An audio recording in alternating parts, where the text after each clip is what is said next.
O silêncio do apartamento vazio era uma facada.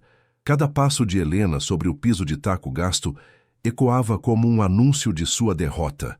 Um som oco que preenchia o espaço onde antes havia risadas, o barulho da televisão e o zumbido familiar de sua máquina de costura.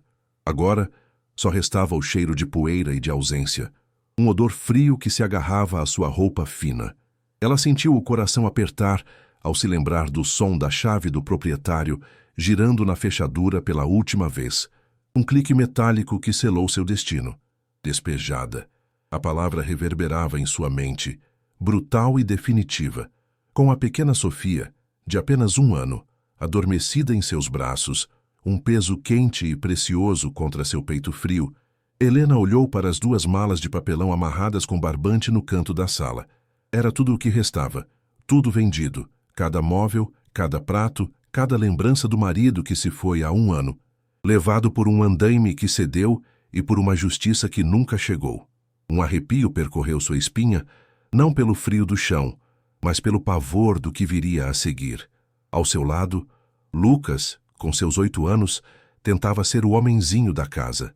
Ele não chorava, mas seus olhos grandes e assustados a seguiam por todo o cômodo, uma pergunta silenciosa em seu rosto pálido. Suas pequenas mãos, calejadas de brincadeiras de criança, estavam fechadas em punhos ao lado do corpo, uma tensão que espelhava a dela. Helena se ajoelhou, o estômago doendo de fome, e ajeitou o casaco fino nos ombros dele. "Vai ficar tudo bem, meu filho", ela sussurrou, mas a mentira arranhou sua garganta. A culpa a consumia, um veneno lento e corrosivo. Como ela pôde falhar com eles? A imagem de sua máquina de costura, seu ganha-pão, sendo carregada por um desconhecido por um punhado de notas amassadas, voltou com força. O som do motor daquela máquina era a trilha sonora de sua independência, e vendê-la foi como amputar uma parte de sua alma. Agora, o único som era a respiração suave de Sofia e o zumbido distante do trânsito lá fora, um mundo que já não parecia mais pertencer a eles. Com as mãos trêmulas, Helena pegou o celular. A tela, rachada em um dos cantos, acendeu, lançando uma luz fria e azulada em seu rosto cansado. O aplicativo do banco demorou uma eternidade para abrir. Cada segundo de espera um pequeno ato de tortura.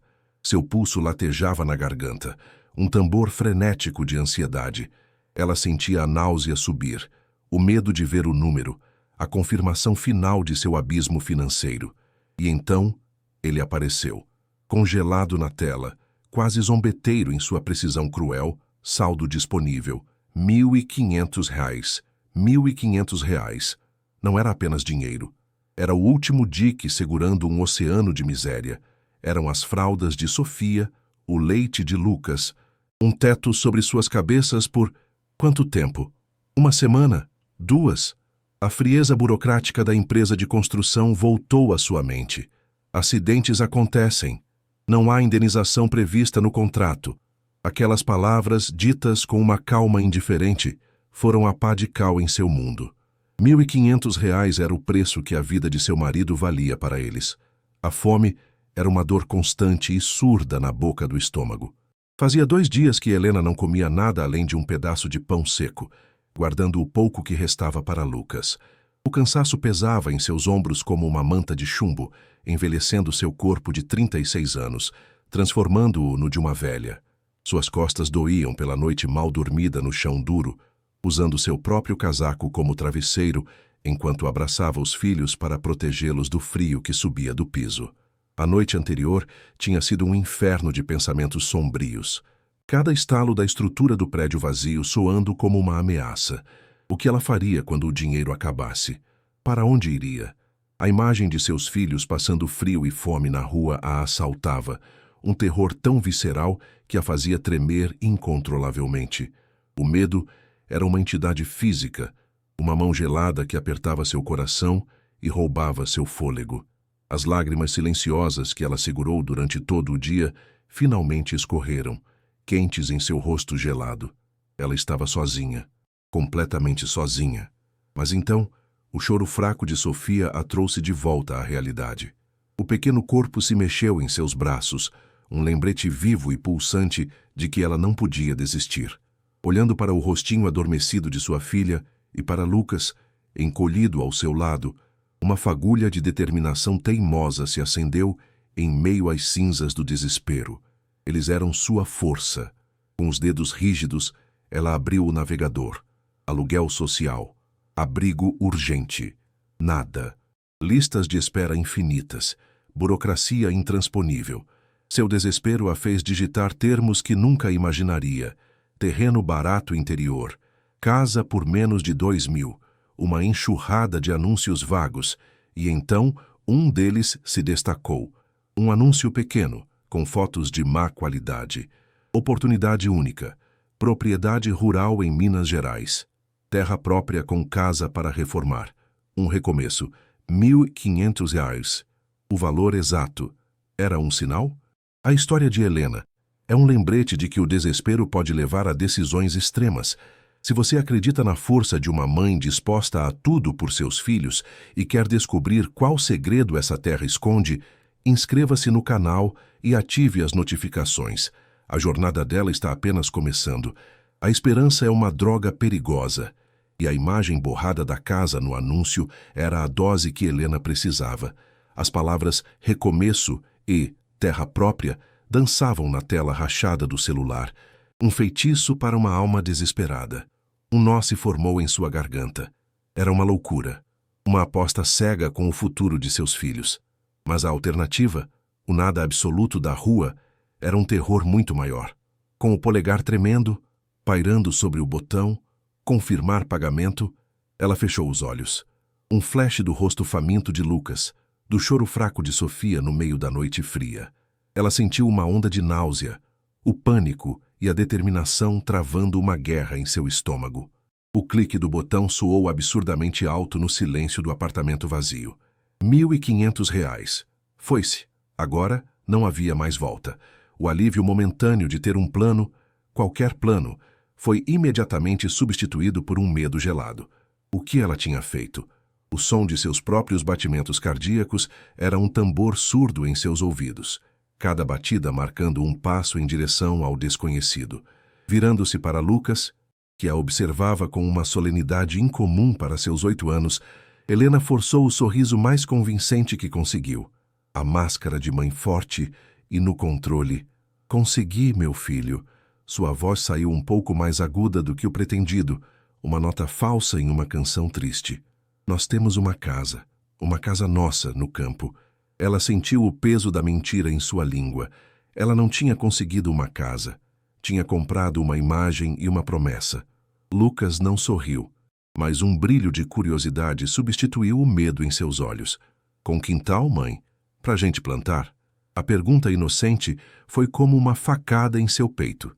Sim, meu amor, com um quintal enorme, ela respondeu, o coração apertando a cada sílaba. Ela abraçou o filho com força, inalando o cheiro de infância de seus cabelos, tentando transferir para ele uma segurança que ela mesma não sentia. O calor do corpo pequeno dele contra o seu era a única coisa real e sólida naquele momento, a sua única âncora em um mar de incertezas e decisões apressadas.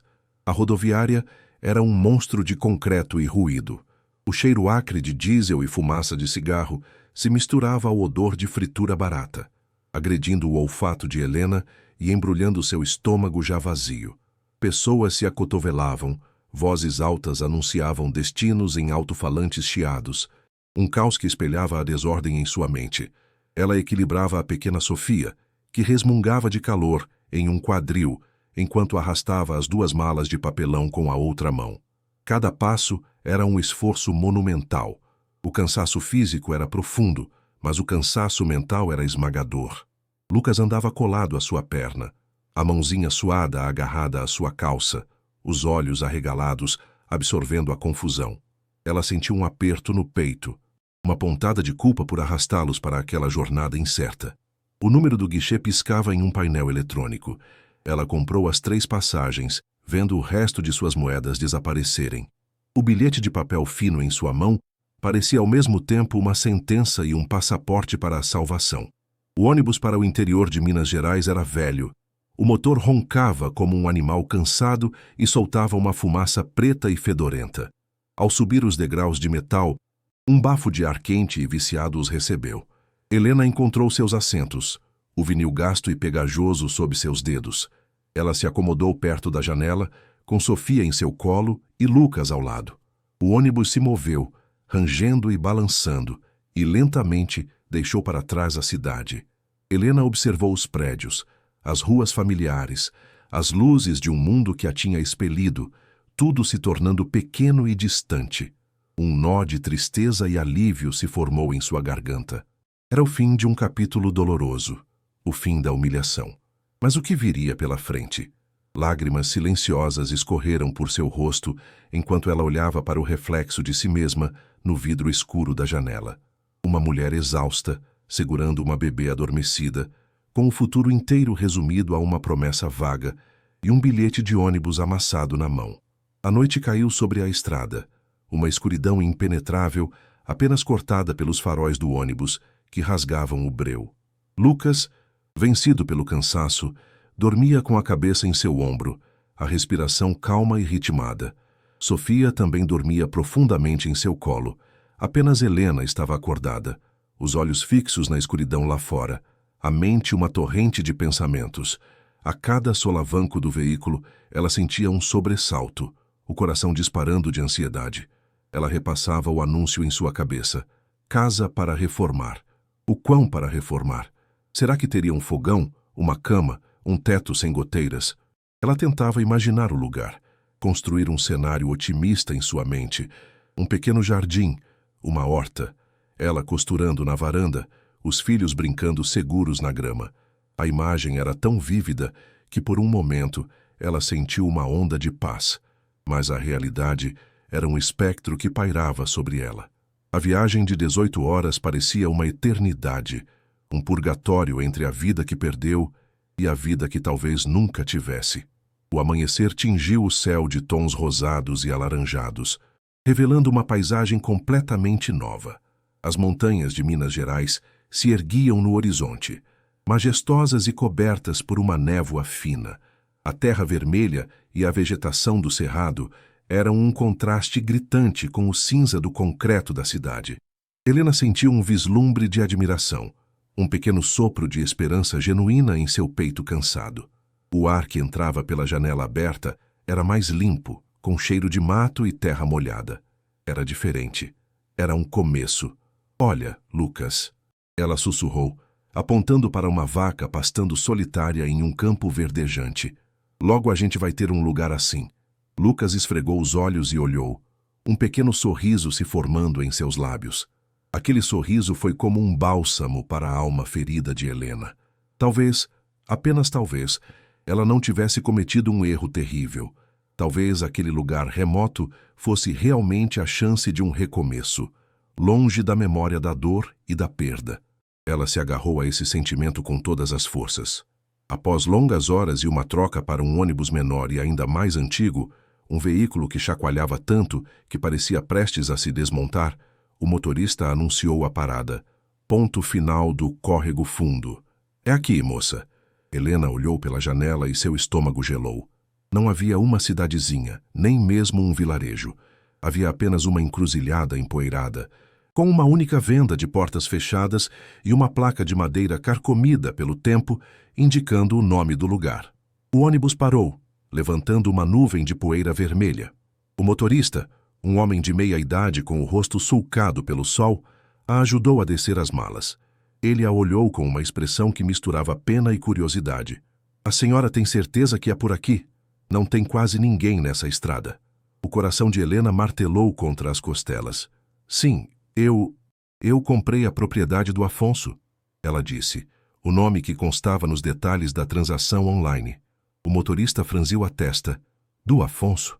Nossa, essa terra está abandonada faz uns 30 anos. Ele não disse mais nada. Apenas deu de ombros, subiu de volta no ônibus e partiu, deixando-os para trás no meio do nada. A nuvem de poeira vermelha assentou lentamente, revelando a escala completa de seu isolamento. O silêncio era absoluto, opressivo. Era um tipo de silêncio que Helena nunca tinha experimentado.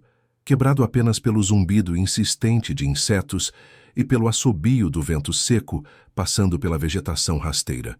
Um arrepio percorreu sua espinha.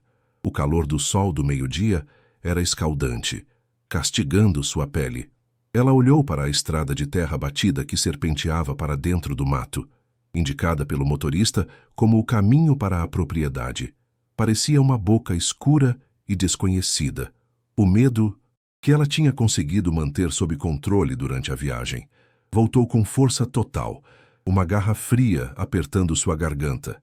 Ela estava sozinha, completamente sozinha, com 2 crianças, em um lugar que parecia ter sido esquecido por Deus e pelos homens. A esperança começou a se desfazer como fumaça. Com Sofia choramingando em seu colo e Lucas se agarrando à sua mão, Helena começou a caminhada. A estrada era irregular, cheia de pedras e buracos. O pó vermelho fino subia a cada passo, grudando em suas pernas suadas e entrando em seus pulmões. O som de seus próprios passos arrastados e a respiração ofegante eram os únicos ruídos humanos. O sol batia impiedosamente em sua cabeça. Depois de 20 minutos de caminhada que pareceram horas, ela sentiu as pernas fraquejarem. O peso de Sofia, das malas, do medo, de tudo, era insuportável. "Falta muito, mãe." A voz de Lucas era um fio fraco. Helena parou, o suor escorrendo por sua testa e queimando seus olhos. Ela olhou ao redor. Apenas mato seco, árvores retorcidas e o céu azul implacável.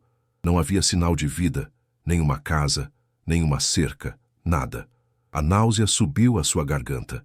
A promessa do recomeço longe do caos da cidade agora soava como uma piada cruel. Ela trocou o caos pela desolação absoluta. Ela tinha levado seus filhos para o nada. Finalmente, após uma curva na estrada de terra, ela avistou. E seu coração parou. A casa para reformar não era uma casa. Era um esqueleto. Uma aparição fantasmagórica de madeira podre e tijolos quebrados. O que restava do telhado estava caído em um dos cantos, uma boca desdentada aberta para o céu. As janelas eram buracos vazios e negros como olhos mortos. As paredes, onde ainda existiam, estavam cobertas por manchas escuras e grotescas de mofo preto, que pareciam se espalhar como uma doença de pele. Uma porta de madeira empenada pendia tristemente por uma única dobradiça enferrujada, rangendo suavemente com a brisa quente. A imagem do anúncio, aquela foto vaga e enganosa, lampejou em sua mente. Era uma fraude, uma mentira cruel que tinha devorado sua última esperança e seu último centavo. As malas de papelão caíram de sua mão, o som surdo na terra seca mal registrando em sua mente atordoada. O choque era tão intenso que ela não conseguia respirar. Então, o cheiro a atingiu. Um odor fétido e sufocante que subia das ruínas, uma mistura nauseante de mofo, umidade, madeira podre e excrementos de animais. Era o cheiro do abandono total, da decadência, da morte lenta de um lugar. O cheiro entrou por suas narinas e pareceu se instalar em seu estômago, provocando uma onda de vômito. Helena cambaleou para trás, a mão na boca. O sonho do pequeno jardim, da máquina de costura na varanda, tudo se desfez em pó diante daquela visão de horror. Aquilo não era um lar, era um túmulo, um lugar onde a esperança tinha vindo para morrer décadas atrás. Ela sentiu os olhos de Lucas nela, sua confusão se transformando em medo ao ver a expressão no rosto da mãe. Sofia, sentindo a tensão que emanava do corpo de Helena, começou a chorar, um lamento agudo e desesperado que cortou o silêncio pesado. Aquele choro era o som de seu próprio coração se partindo em 1000 pedaços. Era o fundo do poço. Ela tinha chegado ao inferno.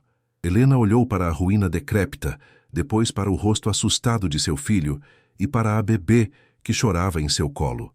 A jornada extenuante, a fome, a sede, a minúscula semente de esperança que ela cultivou com tanto cuidado, tudo culminou naquele momento de devastação total.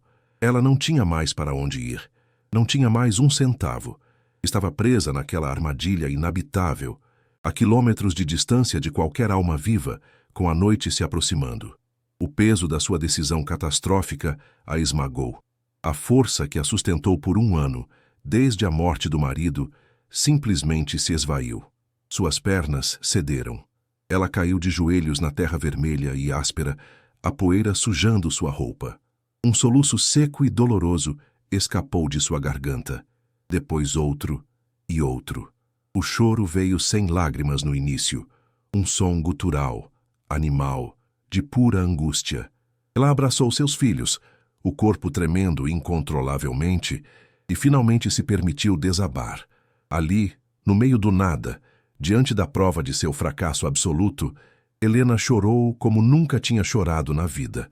A noite chegava rápido no sertão, um manto de veludo escuro salpicado de estrelas frias e distantes. O choro de Helena havia secado, deixando em seu lugar uma crosta de sal e uma determinação gelada. O desespero não alimentaria seus filhos.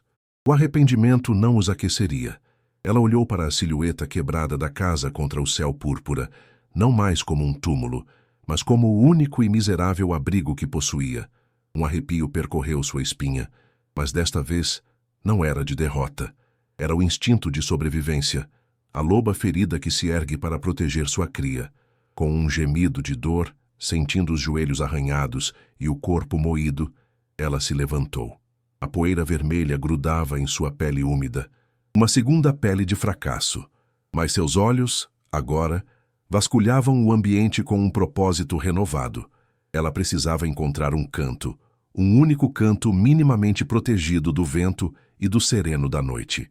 Um lugar para acender uma pequena fogueira, para aninhar seus filhos e enganar a fome e o frio até o sol nascer novamente. Seu primeiro passo para dentro da ruína foi um ato de fé e repulsa.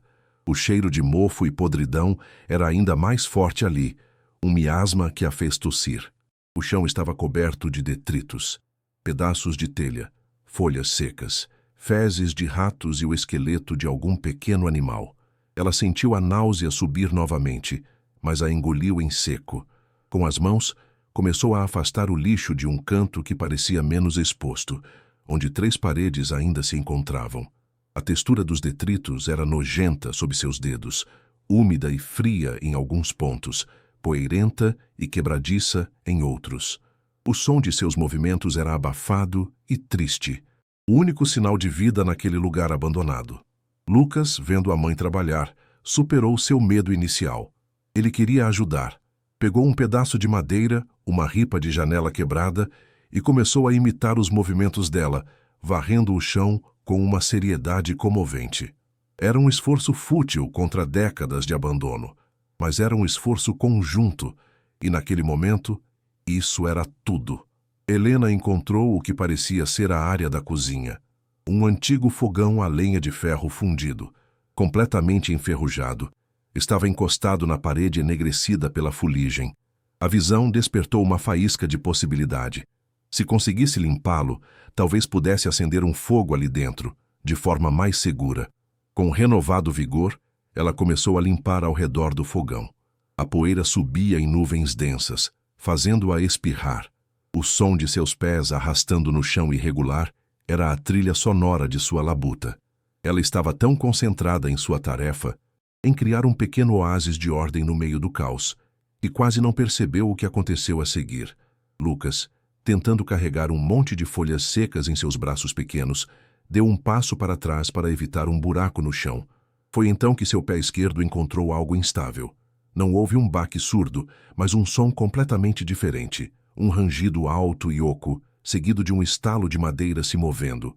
Um som que não pertencia àquele chão sólido. Lucas gritou, mais de surpresa do que de dor, e caiu sentado. O coração de Helena saltou para a garganta. Em um segundo, ela estava ao lado dele, o pânico materno sobrepujando todo o cansaço. Você se machucou, meu filho. O que foi? Ela o inspecionou freneticamente, passando as mãos por suas pernas e braços. Ele apenas apontou para o chão, os olhos arregalados. O chão se mexeu, mãe. Fez um barulho estranho.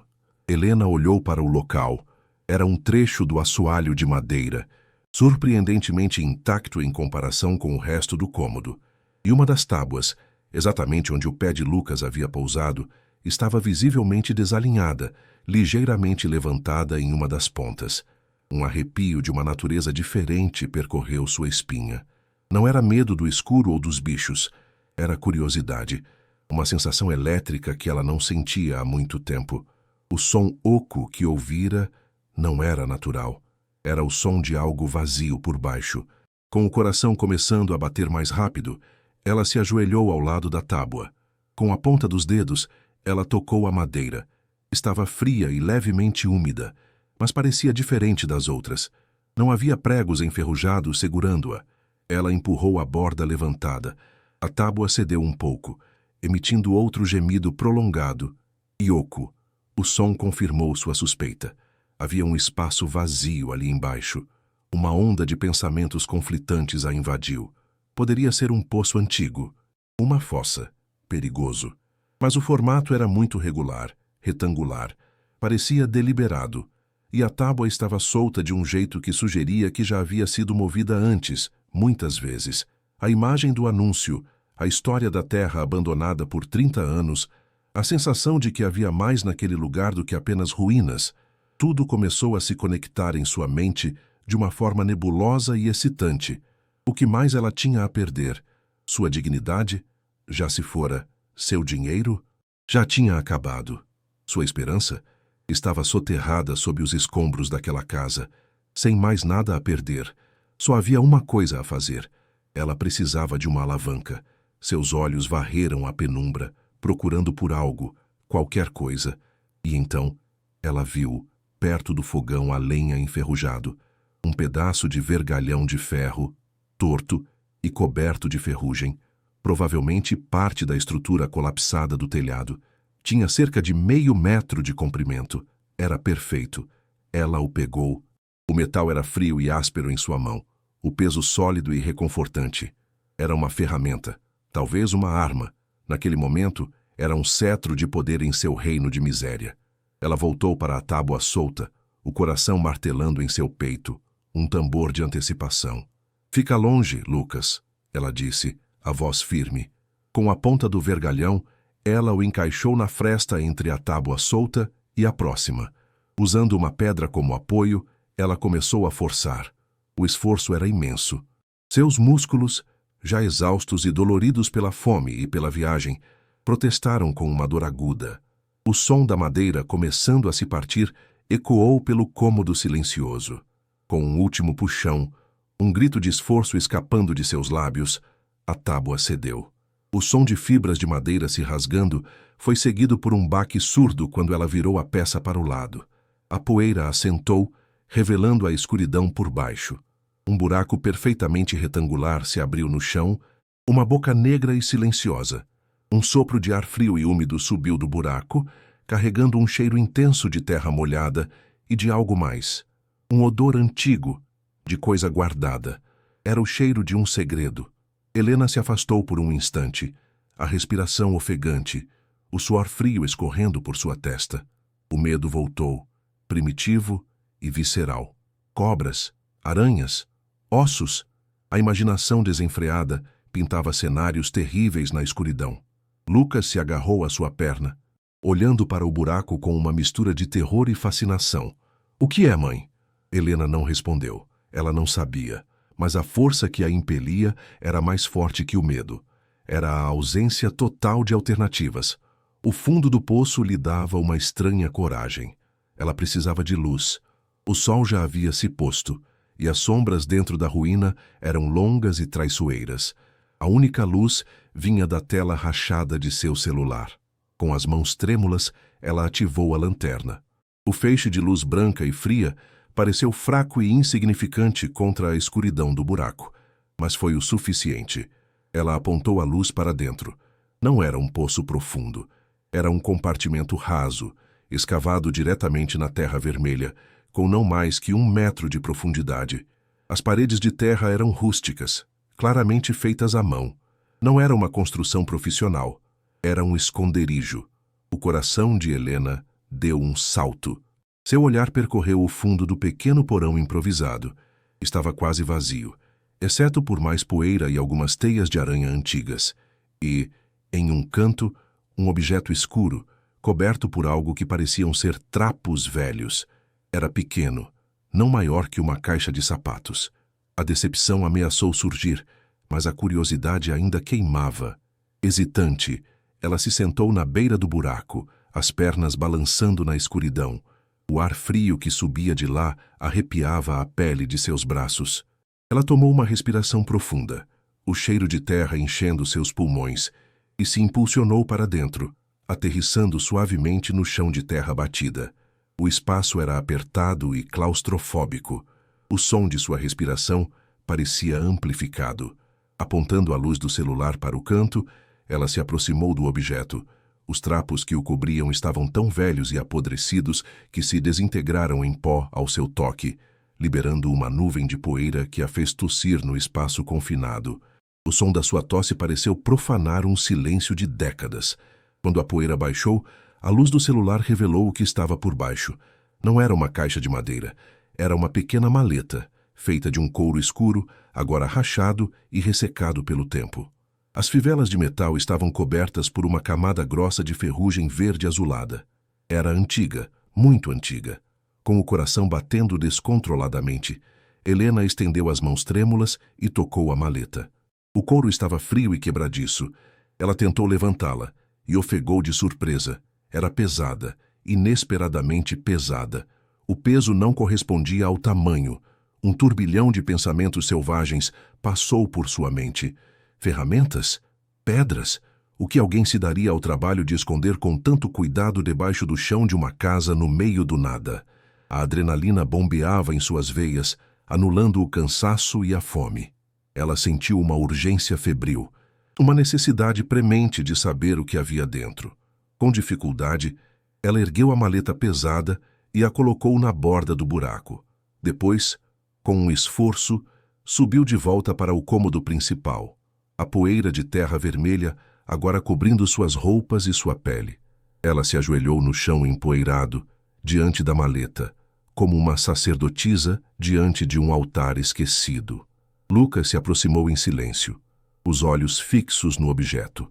As fivelas estavam completamente enferrujadas, fundidas pelo tempo. Seus dedos, já doloridos, não conseguiam movê-las. A frustração cresceu dentro dela, uma onda quente de impaciência. Ela estava tão perto. O segredo estava a centímetros de distância. Ela olhou ao redor e seus olhos caíram novamente sobre o vergalhão de ferro, sua ferramenta de descoberta. Ela o pegou. Desta vez, usou-o com mais cuidado. Encaixou a ponta fina sob a presilha de metal enferrujada e, usando toda a sua força concentrada em um único ponto, forçou para cima. Houve um rangido agudo de metal protestando, depois um estalo alto e seco que ecoou na noite. A primeira fivela se partiu. Ela repetiu o processo na segunda. Outro estalo. A maleta estava destravada. Por um momento, ela apenas ficou ali, ajoelhada, a mão pairando sobre a tampa. O medo e a esperança travavam uma batalha silenciosa em seu peito. E se não fosse nada? E se fosse apenas lixo velho? A queda daquela altura seria devastadora. Com um suspiro que pareceu carregar todo o peso do mundo, ela abriu a tampa. O couro velho gemeu em protesto e as dobradiças rangeram como um portão de cemitério. A primeira coisa que ela viu, sob a luz trêmula da lanterna do celular, a deixou confusa. Eram pedras. Um monte de pedras sujas e de formato irregular, de um tom verde escuro, quase preto na pouca luz. Seu coração afundou. A decepção foi um soco no estômago. Pedras. Todo aquele esforço, toda aquela antecipação, por um monte de pedras inúteis. Lágrimas de frustração e exaustão brotaram em seus olhos. Ela estava prestes a fechar a maleta, a enterrar aquela falsa esperança de volta no buraco, quando algo a fez parar. Uma das pedras rolou ligeiramente, e o feixe de luz do celular a atingiu em um ângulo diferente. Por um instante fugaz, um brilho profundo e vítreo emanou de dentro da pedra. Um brilho verde, intenso e hipnótico, que não pertencia a uma rocha comum. Seu coração parou e depois recomeçou a bater, forte e rápido. Com a mão ainda trêmula, ela pegou a pedra. Estava fria e pesada em sua palma, coberta por uma camada de terra seca. Usando a barra de sua blusa, ela a esfregou vigorosamente. A terra saiu, revelando a superfície da pedra. Não era opaca. Era translúcida, cristalina, com um verde profundo e luminoso que parecia pulsar com uma luz própria, mesmo na penumbra. Não era uma pedra, era uma gema, bruta, não lapidada, mas inconfundível, uma esmeralda. E não era pequena, era do tamanho de um ovo de codorna. Helena ofegou, a mão voando para a boca. Seu cérebro se recusava a processar o que seus olhos estavam vendo. Ela pegou outra e outra. Eram dezenas delas, dezenas de pedras verdes e brilhantes. Um tesouro de valor inimaginável escondido em uma maleta podre, debaixo de uma casa em ruínas, no meio do nada. Uma onda de tontura a atingiu, e ela teve que se apoiar no chão para não cair. O choque foi tão intenso que por vários minutos ela apenas ficou ali, olhando para as pedras verdes, incapaz de pensar ou se mover. Era um sonho? Uma alucinação causada pela fome e pelo desespero? Ela apertou uma das pedras na mão, a borda afiada e fria cravando em sua palma. A dor era real. As pedras eram reais. Uma fortuna que poderia mudar sua vida, a vida de seus filhos. Para sempre. Mas como?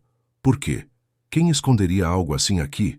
A descoberta, em vez de trazer alívio, abriu um novo abismo de perguntas e medos.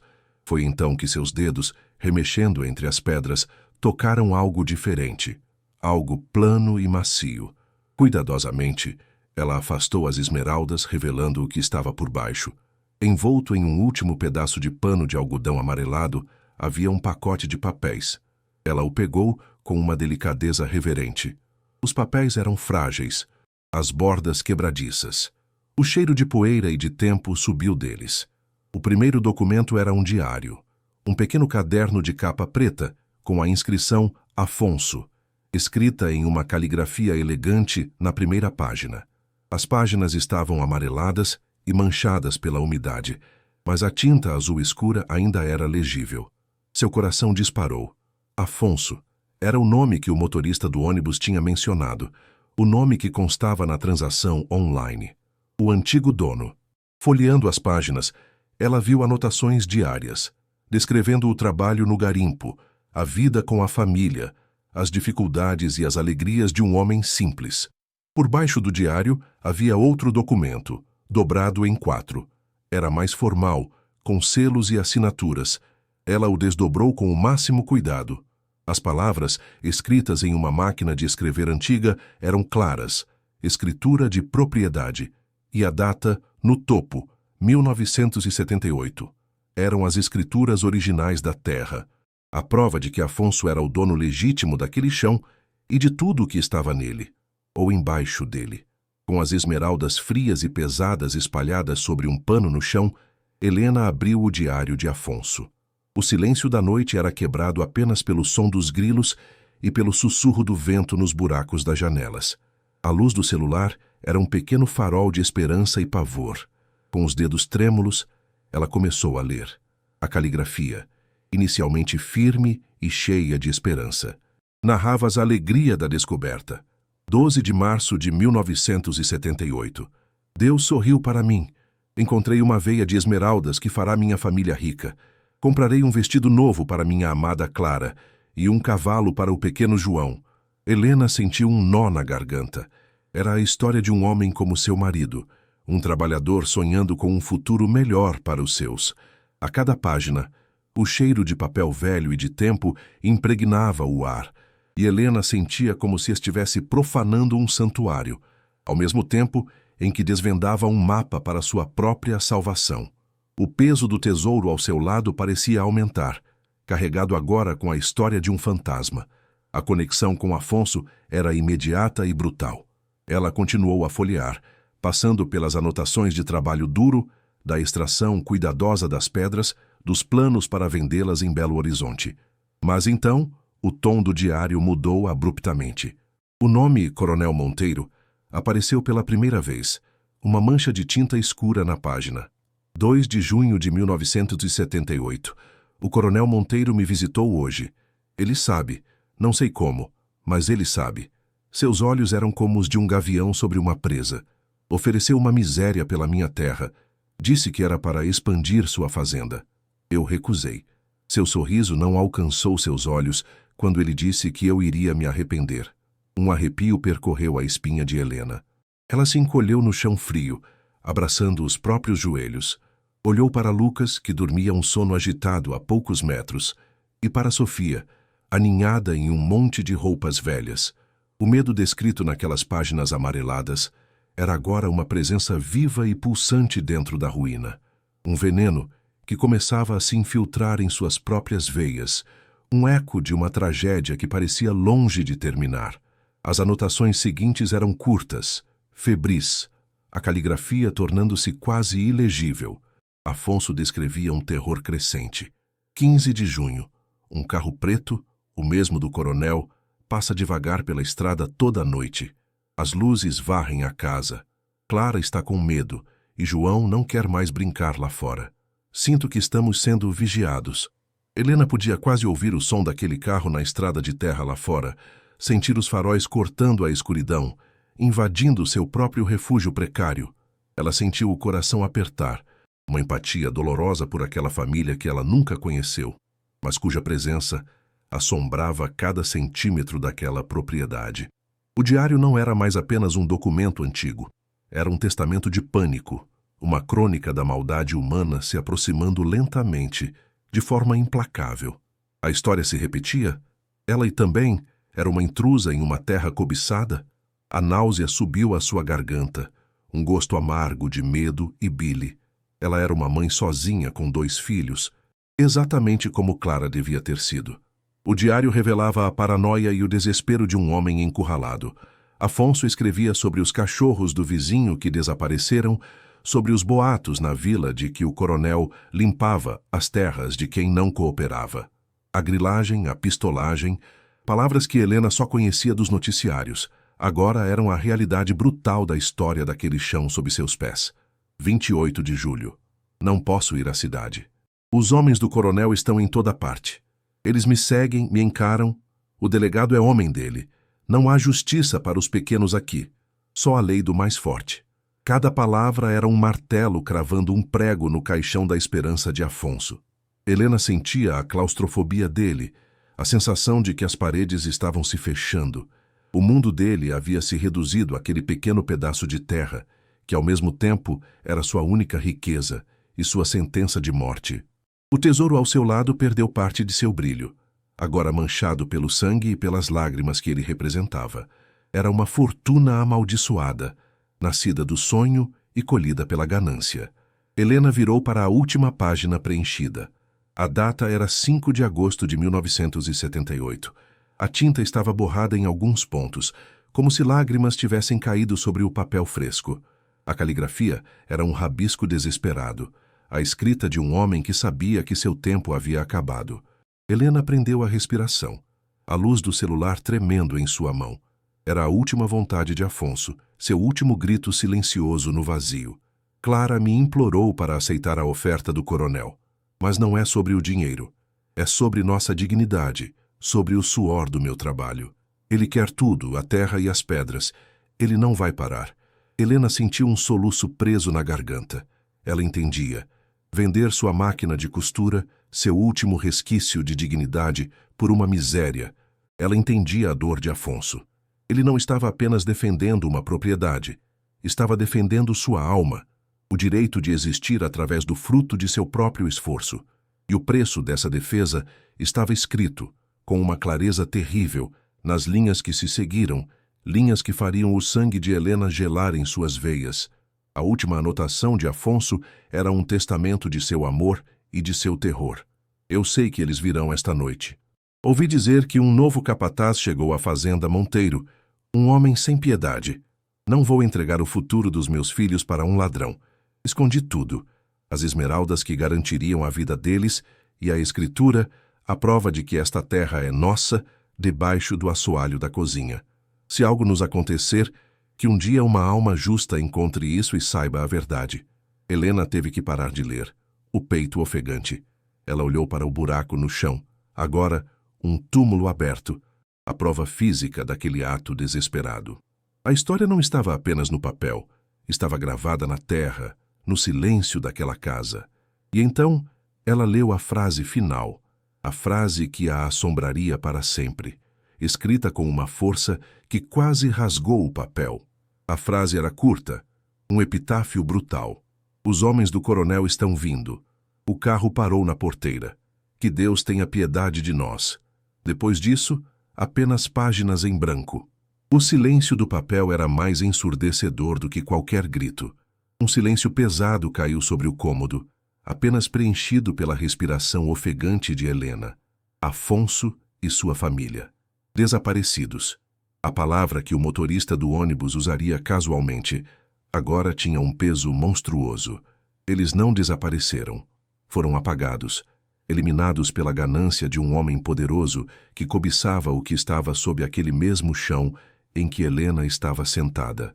O frio que ela sentiu não era do sereno da noite, mas um gelo que subia de dentro para fora. Ela olhou para seus filhos, dormindo em sua inocência, e o paralelo a atingiu com a força de um soco. Ela também estava ali com seus filhos, na mesma casa, com o mesmo tesouro. A história estava se repetindo. O diário em suas mãos parecia queimar. Era uma prova, uma arma, mas também era uma maldição, um segredo que a colocava diretamente na mira do mal que destruiu Afonso. O que ela faria? Correr? Mas para onde? E para quem ela contaria essa história de fantasmas e coronéis de 40 anos atrás? Quem acreditaria nela? Uma mulher sem nada, contra o poder dos Monteiro. De repente, um som quebrou o silêncio da noite e fez o coração de Helena disparar como um pássaro assustado. Não era o vento, não era um animal. Era o som inconfundível de um motor potente, forte, muito diferente do ônibus velho que a trouxera, e estava se aproximando. O som ficou mais alto, um ronco grave que parecia fazer o chão vibrar. O pânico a dominou. As palavras de Afonso ecoaram em sua mente. Um carro preto passa devagar pela estrada toda a noite. Ela se levantou em um salto, a adrenalina queimando em suas veias.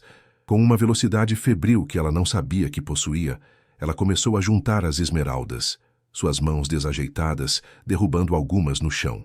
O som das pedras batendo na madeira foi como um tiro no silêncio. Ela as jogou de volta na maleta de couro, junto com o diário e a escritura, e fechou a tampa.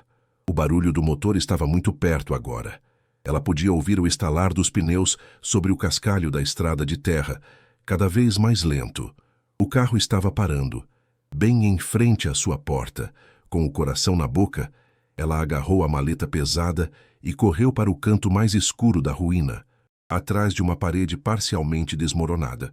Ela se agachou, puxando os filhos adormecidos para perto de si com um braço, enquanto com o outro segurava a maleta contra o peito como um escudo.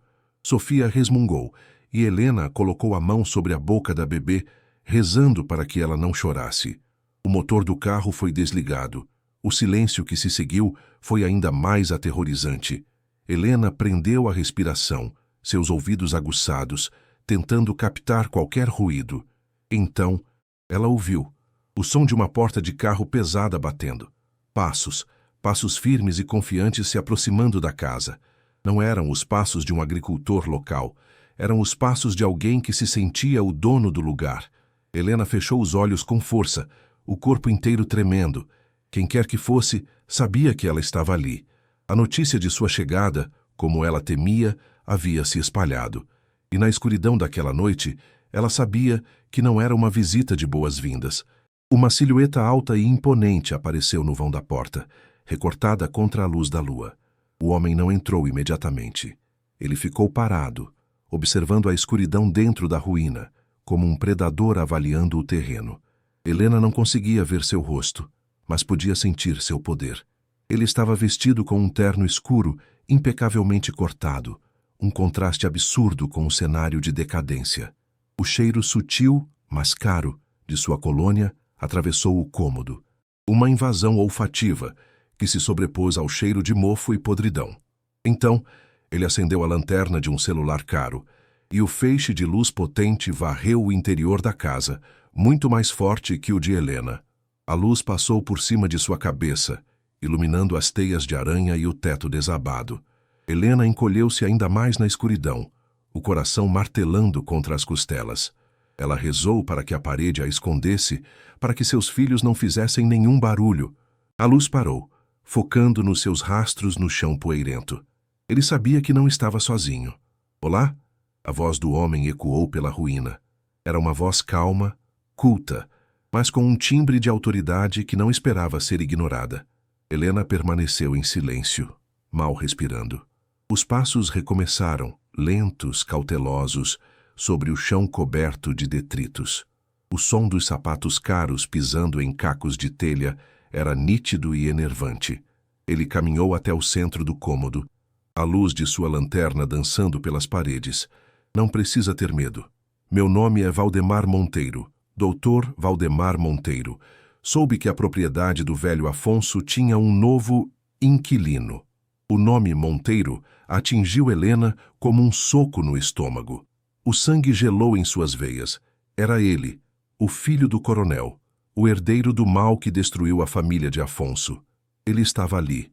Décadas depois, a mesma linhagem, o mesmo nome, voltava para assombrar aquela casa. Helena apertou a maleta com tanta força que seus nós dos dedos ficaram brancos. O diário parecia queimar dentro dela, uma verdade perigosa que agora a conectava diretamente ao homem que estava a poucos metros de distância. Sabendo que não podia mais se esconder, Helena lentamente se levantou. Seu corpo inteiro tremia, mas ela forçou as pernas a obedecerem. Ela deu um passo para fora das sombras, mantendo os filhos atrás de si. A luz da lanterna de Valdemar a encontrou instantaneamente, cegando-a por um momento. Ele era um homem na casa dos 50 anos, o cabelo grisalho perfeitamente penteado, o rosto liso e sem emoção. Seus olhos eram frios, calculistas. Ele a examinou de cima a baixo, sua expressão uma mistura de desprezo e curiosidade. Ah, aí está você, disse ele, com um sorriso fino que não chegava aos olhos. Uma mulher e crianças. Vejo que os anúncios online podem ser bastante enganosos. Este lugar não é adequado para uma família. Sua voz era melosa, falsamente simpática. Mas Helena via por baixo da máscara. Ela via os mesmos olhos de gavião que Afonso descreveu no diário. Ela via a ganância, a crueldade hereditária. Ela estava cara a cara com o monstro da história, e ele tinha um rosto humano e um terno caro. Dr. Valdemar Monteiro caminhou ao redor do cômodo, fingindo inspecionar a ruína. E meu falecido pai, o coronel Monteiro, era dono de todas as terras ao redor. Ele sempre teve um carinho especial por este pedaço de chão, sabe? Uma pena que o antigo dono tenha simplesmente sumido com a família. Deixou tudo para trás. Ele falou a última frase olhando diretamente para Helena, um brilho estranho em seus olhos. A menção casual e fria ao sumiço da família de Afonso fez o estômago de Helena revirar. Ele estava testando-a, provocando-a. Ele queria saber se ela sabia de alguma coisa. Helena sentiu o peso da maleta em sua mão, o segredo pulsando dentro dela. Ela apenas o encarou em silêncio, o rosto uma máscara de exaustão e medo, tentando não deixar transparecer o terror e o ódio que borbulhavam dentro dela. Ela era uma atriz em um palco perigoso, e um movimento em falso poderia significar o fim, não apenas para ela, mas para seus filhos, que agora começavam a acordar com as vozes. O ar ficou pesado, carregado de palavras não ditas e de uma violência latente. Ele parou na frente dela, tão perto que ela podia sentir o cheiro de sua colônia de luxo. Olhe, senhora, Helena, não é? Sei seu nome. Soube assim que fez a transferência. Eu monitoro esta propriedade há anos. Ela é inútil para você, é um perigo para seus filhos. Ele fez uma pausa, seu olhar se tornando mais duro. Mas, por uma questão de nostalgia, em memória de meu pai, estou disposto a comprá-la de você, para livrá-la deste problema. Eu lhe dou 5.000 reais. É mais que o triplo do que você pagou por este monte de entulho. Você pode pegar o primeiro ônibus de volta para a cidade amanhã mesmo. A oferta era um insulto, uma piada cruel. Ele sabia, ou suspeitava fortemente, do que estava escondido ali. Ele estava oferecendo migalhas em troca de uma fortuna, testando sua ignorância. Helena sentiu uma onda de raiva sobrepujar o medo. Audácia! A arrogância daquele homem. Ela apenas balançou a cabeça lentamente, incapaz de formular uma palavra. A recusa silenciosa pairou no ar entre eles, mudando a atmosfera instantaneamente. O sorriso falso de Valdemar desapareceu. Seu rosto se transformou em uma máscara de frieza e impaciência. Eu não acho que você entendeu, senhora. Esta não foi uma sugestão. Sua voz baixou, tornando-se um silvo perigoso. Esta terra tem uma história complicada. Pessoas se machucam por muito menos por aqui. Seu olhar frio e calculista se desviou lentamente do rosto pálido de Helena e pousou, por um instante que pareceu uma eternidade, sobre o pequeno Lucas, que se encolhia atrás da mãe, e depois para a pequena Sofia, que agora resmungava em seus braços, alheia ao perigo mortal. A ameaça não precisava ser dita. Estava em seu olhar, no desprezo por suas vidas. Ele se inclinou ligeiramente e sussurrou, as palavras caindo como lascas de gelo no ar da noite. O interior é um lugar muito isolado. Acidentes acontecem. Seria uma pena se algo acontecesse com crianças tão bonitas. Ele se endireitou, ajeitou o paletó e, sem outra palavra, virou-se e foi embora, deixando para trás um silêncio carregado de morte e a certeza de que ele voltaria. O que você faria no lugar de Helena? Confrontaria o monstro e arriscaria a vida de seus filhos pela justiça de Afonso? Ou fugiria com o tesouro, deixando o crime impune para sempre? O cheiro de perigo era mais denso que o de mofo. A colônia cara de Valdemar Monteiro impregnara o ar, uma marca territorial de poder e ameaça que se recusava a dissipar. Helena permaneceu imóvel por um longo tempo, depois que o som do motor do carro desapareceu na distância, seu corpo inteiro vibrando com um terror gelado. O silêncio que retornou não era mais o silêncio do abandono. Era o silêncio da espera, da caça. Ela olhou para as próprias mãos e as viu tremendo incontrolavelmente. A náusea voltou com força, um nó amargo de pavor em sua garganta. Ele sabia, de alguma forma, ele sempre soube. Ela não tinha apenas tropeçado em um tesouro. Ela tinha invadido o covil de um dragão que guardava aquele ouro há 40 anos. As palavras dele ecoavam em sua mente, um veneno sussurrado. Acidentes acontecem. Não era uma ameaça, era uma sentença, suspensa sobre a cabeça dela e, pior, sobre as cabeças de seus filhos. A ruína já não parecia um abrigo precário. Agora, ela tinha a certeza de que era a sua tumba anunciada. Um soluço seco escapou de seus lábios, mas ela o engoliu. Não havia tempo para chorar. O medo que a paralisava começou a se transformar em uma fúria fria e cortante. A imagem do rosto de Valdemar, seu sorriso condescendente, sua ameaça velada dirigida a Lucas e Sofia, acendeu uma chama dentro dela. Era a fúria de uma loba encurralada, um instinto primordial de proteção que sobrepujava qualquer terror pessoal. Ela olhou para Lucas, que agora estava acordado e a observava com olhos enormes e assustados, e para Sofia, que dormia alheia ao monstro que acabara de passar por ali. Eles eram tudo o que ela tinha, o legado de seu amor, a razão de sua existência. E aquele homem, aquele herdeiro da maldade, se atrevera a usá-los como arma contra ela. Uma conexão dolorosa e imediata com Clara, a esposa de Afonso, a atingiu. Ela também deve ter sentido esse mesmo terror, essa mesma fúria impotente. Mas Helena não seria como Clara. Ela não seria uma vítima silenciosa, cujo grito se perderia na noite. Ela se recusava a ser uma nota de rodapé na história sangrenta da família Monteiro. A decisão foi instantânea e absoluta. Ela precisava sair dali, agora, fugir. Mas para onde? O mundo lá fora a tinha cuspido uma vez, e ela não tinha nada nem ninguém. A estrada de terra levava a um nada empoeirado de um lado e do outro ao resto das terras dos Monteiro. Era uma ratoeira. Seu cérebro trabalhava freneticamente, buscando uma saída, qualquer fresta na muralha de desespero que a cercava. E então, uma lembrança surgiu. As palavras do motorista do ônibus. Não tem quase ninguém nessa estrada. Quase. A palavra brilhou em sua mente como um farol em meio à tempestade. Quase ninguém significava que havia alguém. Uma alma viva naquele deserto de solidão. Ele havia mencionado um vizinho, um velho que morava a quilômetros de distância. Era um tiro no escuro, uma aposta insana.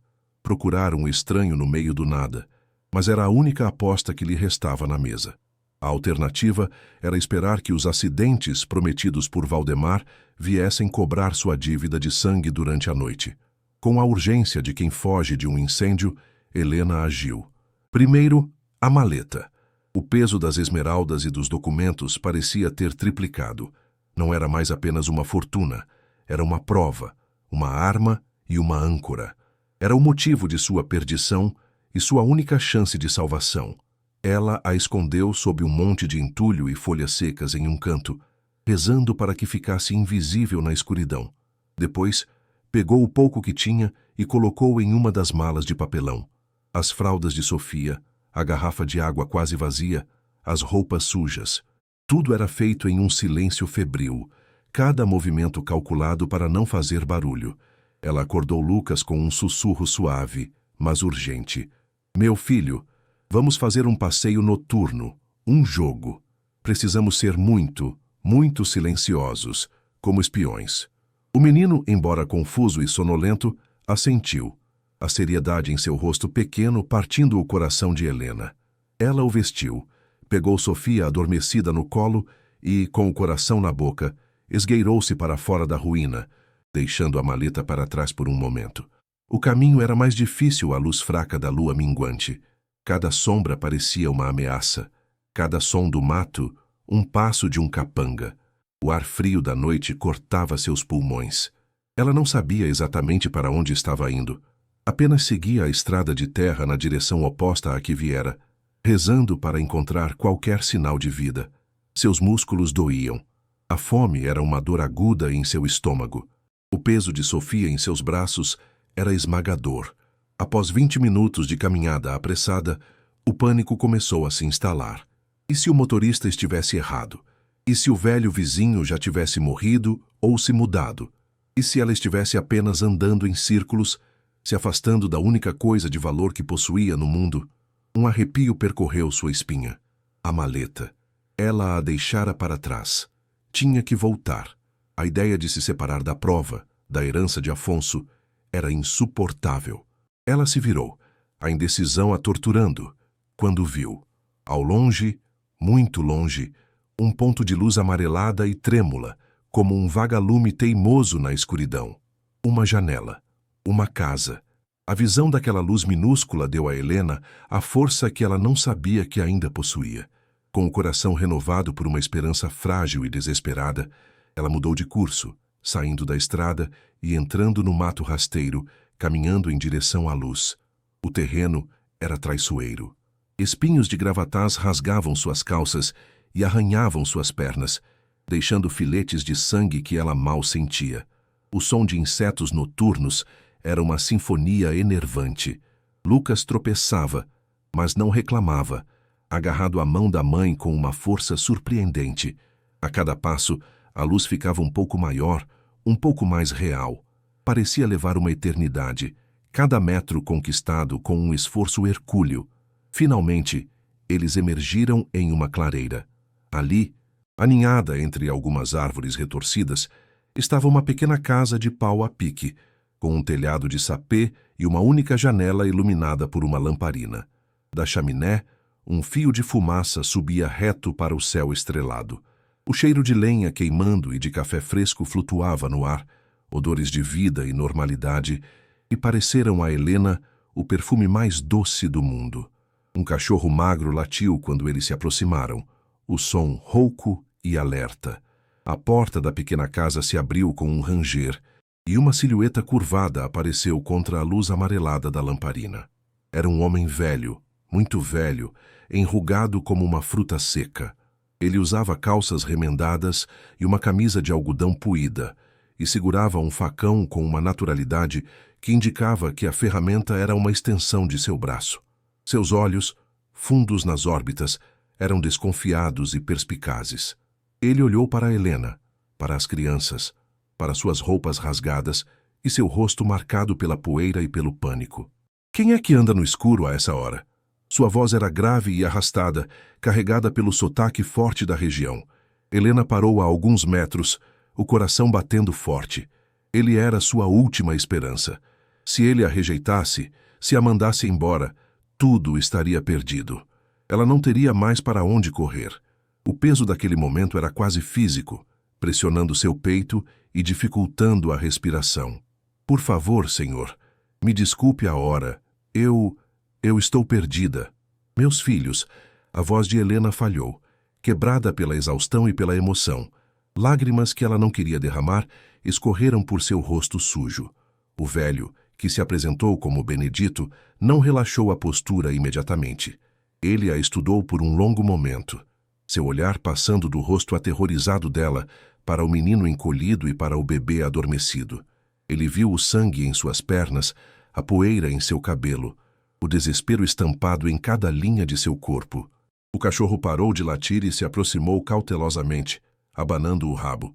Benedito suspirou, um som longo e cansado, como o de alguém que já viu muita desgraça na vida. Perdida nessa estrada não fica ninguém, minha filha. Ou tá chegando ou tá fugindo. Entra. Criança não pode pegar o sereno da noite. Ele se afastou da porta e o gesto simples de hospitalidade foi tão avassalador que as pernas de Helena fraquejaram. Ela entrou, cambaleando, no pequeno cômodo quente e seguro. O interior da casa era minúsculo e simples, mas impecavelmente limpo. Um fogão a lenha crepitava em um canto, espalhando o calor e o cheiro de café. Uma mesa de madeira, uma rede e 2 cadeiras compunham toda a mobília. Era o oposto da ruína opulenta e podre que ela agora chamava de lar. Seu Benedito ofereceu-lhe água em uma caneca de metal amassada. A água estava fria, vinda de uma cisterna, e Helena bebeu com uma sede que parecia ter séculos. Ele olhou para as crianças e, sem dizer uma palavra, pegou um pão de milho que estava sobre a mesa, partiu um pedaço e o entregou a Lucas. O menino devorou o pão com uma fome que fez o coração de Helena doer. Vendo a cena, o velho finalmente perguntou, a voz mais suave agora: "Você é a moça da casa do Afonso, não é? A notícia corre nesse mato mais rápido que fogo em palha seca. O nome? Afonso." Dito com uma familiaridade triste, foi a abertura que Helena precisava. Ela respirou fundo. Era agora ou nunca. Ela tinha que arriscar. Tinha que confiar naquele estranho. "Sim, sou eu", ela sussurrou, a voz ainda trêmula. Eu encontrei uma coisa lá. Uma coisa que pertencia a ele." A curiosidade brilhou nos olhos do velho Benedito. Ele se sentou na outra cadeira, os nós de seus dedos apoiados na mesa. "Coisa do Afonso? Faz quase 40 anos que ninguém mexe naquelas terras. O lugar ficou amaldiçoado." Helena hesitou por um instante. Contar a verdade a transformaria de uma simples forasteira em uma cúmplice de um segredo mortal. Mas o rosto de Valdemar Monteiro estava gravado em sua memória, e ela sabia que não conseguiria enfrentar aquilo sozinha. "Eu preciso voltar lá e pegar. Depois, eu preciso que o senhor me diga como sair daqui. Como chegar na cidade grande sem passar pela estrada principal." Seu Benedito franziu a testa. "Voltar lá? Mulher, você não entende? O filho do coronel, o doutor Valdemar, ele visitou você, não foi?" Helena assentiu, o corpo todo gelando novamente. "Ele sabe que você está aí. Ele te quer fora de lá, ou pior. Ele não quer que eu saia.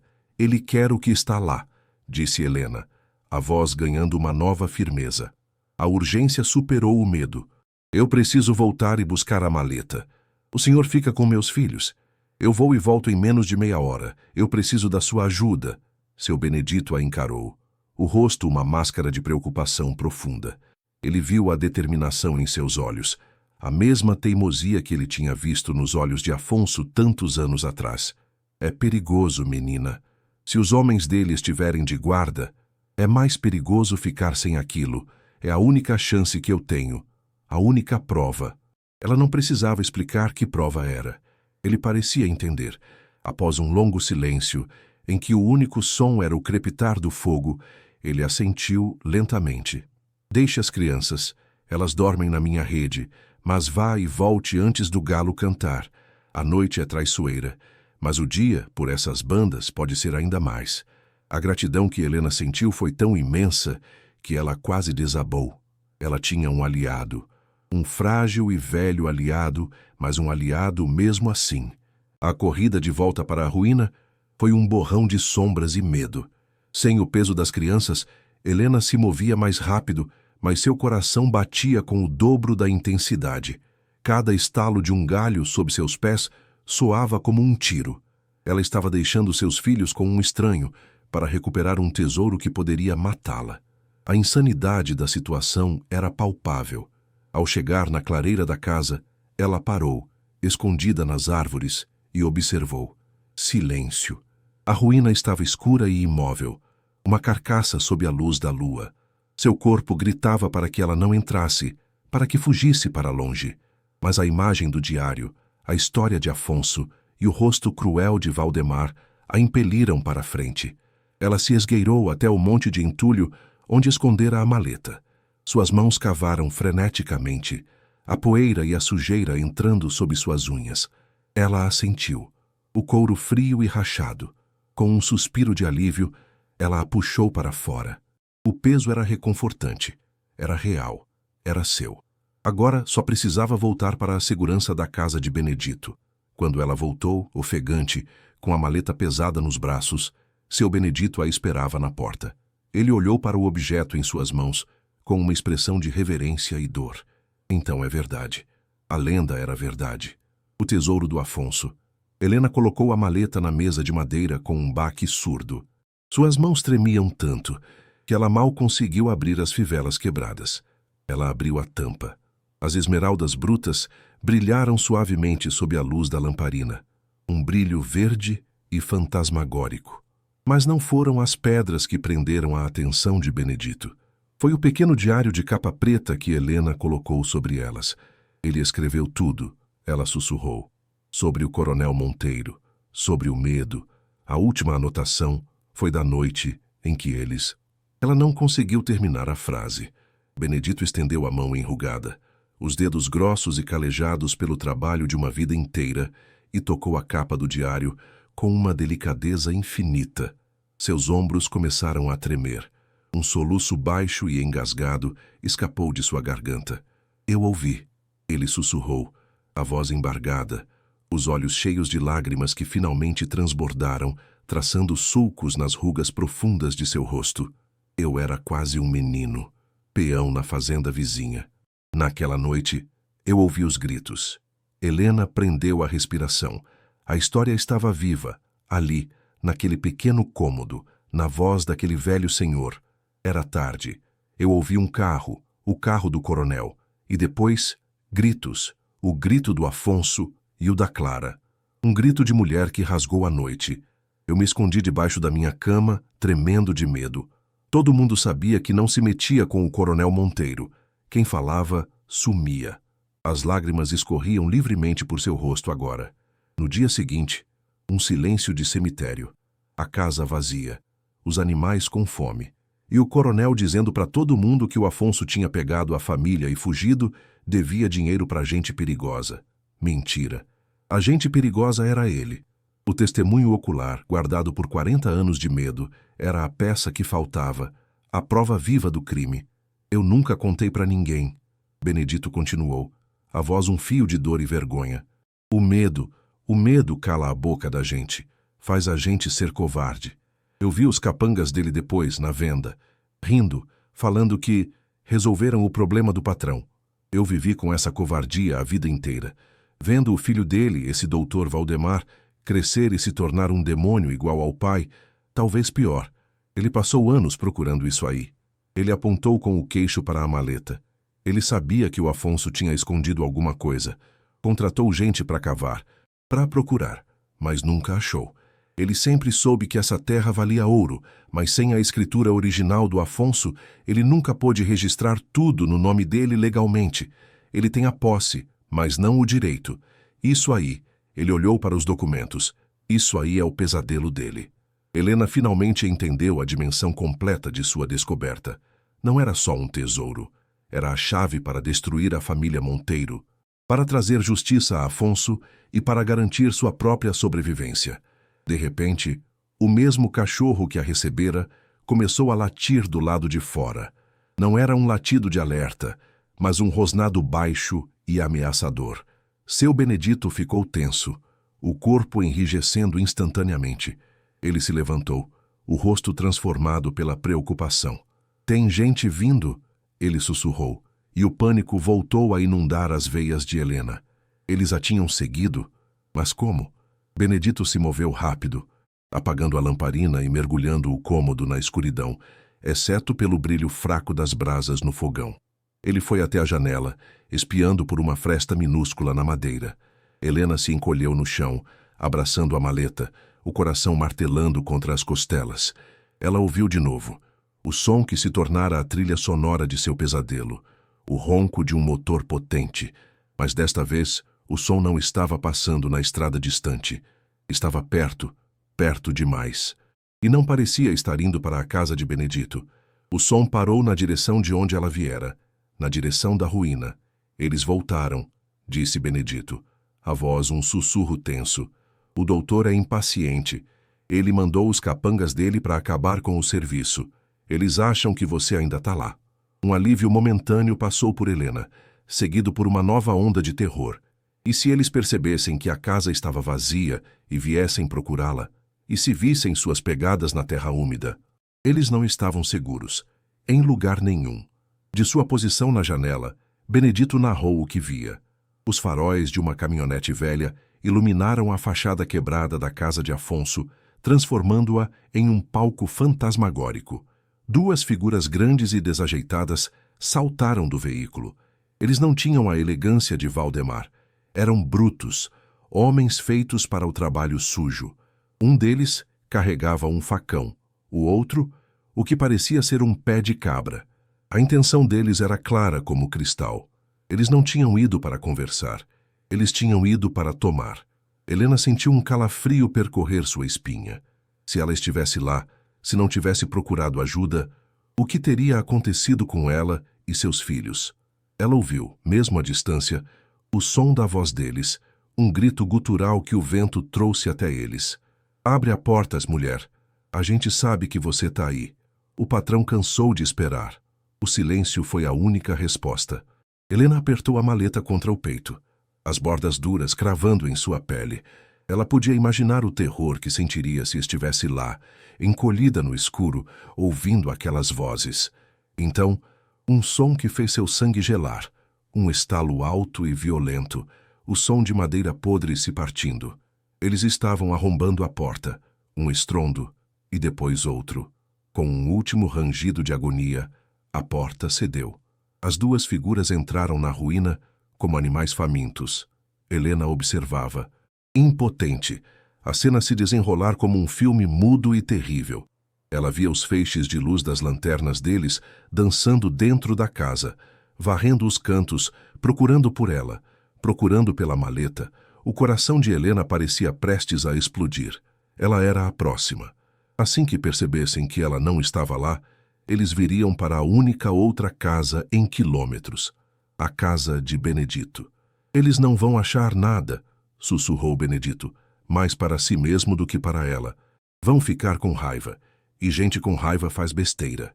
O tempo pareceu se arrastar. Cada segundo era uma tortura. Helena podia ouvir seu próprio sangue pulsando nos ouvidos. O que fazer? Ficar e esperar? Tentar fugir pela mata escura com duas crianças e um velho? As opções eram todas variações diferentes de um mesmo suicídio. As luzes das lanternas dentro da ruína se moviam erraticamente, freneticamente. Eles estavam frustrados. Ela podia quase sentir a fúria deles crescendo. Então, um dos feixes de luz parou, apontado para o chão, para o buraco, o esconderijo de Afonso. Mesmo à distância, Helena soube que eles o tinham encontrado. O coração dela falhou uma batida. Eles sabiam que o tesouro estivera ali, e sabiam que não estava mais. Sabiam que ela o havia pegado. A caçada não era mais uma suspeita. Agora era uma certeza, e ela era a presa. As figuras saíram da casa, movendo-se com uma urgência violenta. Eles gritaram um para o outro, as palavras perdidas no vento, mas o tom era inconfundível. Era o som da fúria, Um deles apontou a lanterna para o chão, movendo-a em círculos, procurando por rastros. E então, o feixe de luz parou, fixando-se na trilha sutil que ela deixara ao correr pela mata. A trilha que levava diretamente para ali, para a casa de Benedito. Eles estão vindo, disse o velho. A voz desprovida de qualquer emoção agora, substituída por uma calma sombria e resignada. Não temos muito tempo. O pânico de Helena atingiu um ponto de ebulição. Não havia mais para onde correr. Era o fim da linha, o fim de tudo. Ela olhou para os filhos, dormindo pacificamente na rede, ignorantes do monstro que se aproximava na escuridão. O amor por eles era uma dor física, uma força que a fez se levantar. Ela não morreria ali, não se entregaria. Se era para acabar, seria lutando. Com a maleta em uma mão, ela procurou no escuro, seus dedos encontrando algo pesado e frio. O facão de Benedito. Mas antes que o pânico pudesse se transformar em uma ação desesperada, seu Benedito a segurou pelo braço. Sua mão, embora velha, era surpreendentemente forte. Não, ele disse com firmeza. Lutar contra eles é morrer. Seu valor não está na força, menina. Está nisso aí. Ele apontou para a maleta. E na sua coragem, existe outro caminho. Um que eles nunca esperariam. Helena o encarou, a mente uma confusão de medo e adrenalina. Que outro caminho poderia haver? Eles estavam cercados, presos. Os latidos do cachorro ficaram mais frenéticos, mais próximos. Os sons dos homens quebrando galhos e amaldiçoando no escuro estavam cada vez mais altos. Eles estariam ali em minutos. Benedito não perdeu tempo. Ele a puxou para os fundos do pequeno casebre, para um quartinho que servia de despensa. O cheiro de grãos e de terra enchia o ar. Em um canto, coberto por sacos de estopa, havia um alçapão de madeira no chão de terra batida. Helena olhou, incrédula. Outro buraco no chão. Outro segredo escondido. É a cisterna velha, ele explicou rapidamente enquanto puxava os sacos. Está seca há anos, mas o túnel que a ligava ao poço ainda existe. É apertado, sujo, mas vai dar do outro lado do morro, longe da vista deles. Ele abriu o alçapão, revelando uma escuridão úmida e fedorenta. O som dos homens estava quase na porta da frente. Um deles gritou: "Abre, velho! A gente sabe que ela está aí!" Um chute violento fez a porta da frente tremer. Helena olhou para o buraco escuro, depois para a porta que estava prestes a ser arrombada. A claustrofobia a sufocava, mas o som da violência do lado de fora era uma ameaça muito maior. Benedito já estava pegando Lucas, ainda sonolento, da rede. "Desce!" ele ordenou a Helena. "Eu levo as crianças, né, vai!" O barulho de madeira se partindo na frente da casa foi o empurrão que ela precisava. Agarrando a maleta, ela se enfiou no buraco escuro, o cheiro de mofo e terra molhada invadindo suas narinas. Era o esconderijo de Afonso de novo, mas desta vez não era um fim. Tinha que ser um começo. Benedito passou Lucas para ela, o menino assustado, mas silencioso. Depois, a pequena Sofia, que começou a resmungar. Helena a embalou no escuro, o coração uma prece silenciosa para que ela não chorasse. A porta da frente se estilhaçou com um estrondo final. Ela ouviu os passos pesados no cômodo acima, o som de coisas sendo viradas, a voz furiosa dos capangas. Onde eles estão? Benedito desceu atrás dela, fechando o alçapão com um baque surdo, mergulhando-os em uma escuridão total e sufocante. O único som era a respiração ofegante deles e os gritos de fúria dos homens no andar de cima. Eles estavam presos naquele buraco apertado e escuro, o ar rarefeito, o cheiro de morte e decadência ao redor.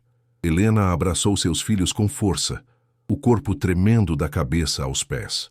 O terror era tão absoluto, tão físico, que ela sentiu que poderia se desintegrar. Cada segundo na escuridão era uma eternidade, esperando que os homens encontrassem o alçapão, que a frágil tampa de madeira fosse arrancada. "Eles não vão achar. Não tem tempo a perder", sussurrou Benedito. Sua voz um fiapo de som na escuridão. "Venha, por aqui." Ele acendeu um pequeno isqueiro, a chama minúscula e trêmula revelando um túnel estreito, escavado na terra, mal alto o suficiente para rastejar. Parecia a garganta de um monstro. Helena sentiu uma onda de pânico claustrofóbico, mas então ouviu os homens saindo da casa, gritando de frustração. Eles estavam indo embora, por enquanto. A urgência voltou. Ela tinha que continuar. Tinha que colocar o máximo de distância possível entre sua família e aqueles animais. Com a maleta sendo arrastada à sua frente, Helena começou a rastejar pelo túnel úmido e apertado, com Benedito e as crianças logo atrás. A terra fria e molhada sujava seu rosto e suas mãos. As paredes pareciam se fechar sobre ela. Cada movimento era um esforço, era um nascimento às avessas, uma fuga pelo ventre da terra, deixando para trás a violência e a morte, rastejando em direção a uma chance de vida. O túnel parecia não ter fim. O ar era pesado, difícil de respirar. O único som era o de seus corpos se arrastando na terra, a respiração ofegante, o choro abafado de Sofia. Helena sentia os músculos queimarem, os joelhos e cotovelos em carne viva. A maleta de couro enroscava em raízes e pedras, um fardo teimoso que ela se recusava a largar. Por um momento, a escuridão e a falta de ar a fizeram fraquejar. A vontade de parar, de simplesmente deitar ali e deixar que o fim chegasse, foi avassaladora. Mas então, ela sentiu a mão pequena de Lucas em seu tornozelo, um toque de confiança no meio do desespero. Ela olhou para trás e viu a luz fraca do isqueiro de Benedito, o rostinho assustado de seu filho. Ele não estava chorando, estava apenas olhando para ela, confiando nela. Aquilo foi como um choque elétrico em seu coração. Ela não estava rastejando apenas por si mesma. Estava abrindo caminho para eles. Ela era a ponta de lança de sua sobrevivência. A força voltou, feroz e inabalável. Finalmente, após o que pareceu uma eternidade, Benedito sussurrou: "Estamos perto." Helena sentiu uma corrente de ar fresco em seu rosto, um ar com cheiro de mato e de noite, não de terra e podridão. E ela viu uma luz. Não uma luz de lanterna ou de fogo, mas a luz pálida e cinzenta do amanhecer, filtrando-se por uma grade de raízes no final do túnel. Era a visão mais linda que Helena já tivera. Com um último esforço, ela empurrou a maleta para fora e se arrastou para a liberdade, emergindo em uma pequena ravina do outro lado do morro. Ela estava coberta de terra, exausta, dolorida, mas estava viva e estava livre. Ela se virou e ajudou Benedito a sair com as crianças. Eles estavam a salvo, por enquanto. Olhando para o céu que clareava no leste, Helena sentiu uma onda de emoção tão forte que quase a derrubou. Não era alegria nem alívio, era algo mais profundo. Era a certeza de que ela tinha sobrevivido ao inferno e que agora, com as provas em suas mãos e a noite para trás, ela não iria mais fugir. Ela iria lutar. No silêncio da madrugada, enquanto o céu se tingia de rosa e laranja, Helena olhou para a maleta de couro suja de terra. Dentro dela, não havia apenas esmeraldas e papéis velhos. Havia a voz de Afonso, a coragem de Benedito, a inocência de seus filhos e sua própria força redescoberta. A fuga desesperada pela mata escura e pelo túnel sufocante não tinha sido um ato de covardia. Tinha sido um ato de guerra. Ela sobrevivera à noite mais longa de sua vida, não para se esconder para sempre, mas para poder lutar à luz do dia. Dr. Valdemar Monteiro tinha despertado algo nela, algo que nem a viuvez, nem a pobreza, nem o despejo conseguiram despertar. Um ódio justo e uma sede de vingança. Ele a subestimou. Ele a viu como uma vítima fraca, uma mulher sozinha que poderia ser facilmente intimidada. Ele não sabia que tinha transformado uma costureira desesperada em uma guardiã de um segredo mortal. Uma mulher que não tinha absolutamente mais nada a perder e, portanto, tinha a coragem para arriscar tudo. O som dos pássaros começando a cantar era um contraste surreal com a violência da noite. Benedito, ofegante, sentou-se em uma pedra, o rosto envelhecido ainda mais cansado sob a luz da manhã. Eles vão voltar, com mais homens. Vão vasculhar cada palmo dessa região até te encontrar, ele disse, a voz rouca. Helena assentiu. Ela sabia. A fuga momentânea era apenas isso. Momentânea. Ela não poderia continuar correndo. Precisava de um plano. Precisava de uma arma mais poderosa que os capangas de Valdemar. Precisava de algo que nem todo o dinheiro e poder dele pudessem comprar. O Senhor falou de justiça, disse Helena, a voz firme, apesar da exaustão. Disse que não havia justiça para os pequenos aqui. E se a gente buscasse a justiça em outro lugar? Uma justiça que o dinheiro do coronel não pode comprar? Benedito a olhou, a surpresa e uma centelha de admiração em seus olhos cansados. Ele via agora não apenas uma mãe assustada, mas uma guerreira forjada no fogo do desespero e da injustiça. Existe um telefone na venda do Zé Pedro, a uns 10 quilômetros daqui. Um telefone velho, de linha, disse Benedito, levantando-se com dificuldade. Funciona uma vez na vida, outra na morte, mas talvez hoje seja o dia. Helena sentiu um nó de esperança se formar em sua garganta. Um telefone, uma conexão com o mundo exterior, uma chance. Meu sobrinho, continuou Benedito, e pela primeira vez, um traço de orgulho atravessou sua voz cansada. Ele saiu daqui, estudou, se tornou gente importante na capital. Ele é promotor de justiça em Belo Horizonte. Um homem direito, que não se dobra para gente como os Monteiros. A peça final do quebra-cabeça se encaixou. Não era apenas uma testemunha ocular que ela tinha ao seu lado. Era a ponte para a lei, para a única força que poderia enfrentar Valdemar Monteiro e seu império de sangue. A jornada não tinha acabado. Estava apenas começando de verdade. A fuga se transformara em uma missão. O objetivo não era mais apenas sobreviver. Era garantir que a história de Afonso finalmente tivesse um fim justo. Com as crianças ainda sonolentas e confusas, eles começaram a longa caminhada em direção à venda do Zé Pedro. A maleta parecia mais leve agora, seu peso transformado de fardo em propósito. O sol da manhã aquecia as costas de Helena, e pela primeira vez em muito tempo, o calor não parecia uma punição, mas uma promessa. A promessa de um novo dia, um dia em que os fantasmas do passado poderiam finalmente encontrar a paz, e os monstros do presente, a sua devida justiça. O caminho pela frente era incerto e perigoso, mas Helena não sentia mais apenas medo. Ela sentia raiva, sentia determinação, e pela primeira vez, sentia o poder de ter a verdade do seu lado. Ela era a herdeira inesperada, não apenas de uma fortuna em pedras, mas de uma história que se recusava a morrer. Uma história que agora ela carregaria até o fim, custasse o que custasse. A costureira despejada estava morta. Em seu lugar, na estrada de terra vermelha sob o sol de Minas Gerais, caminhava uma vingadora.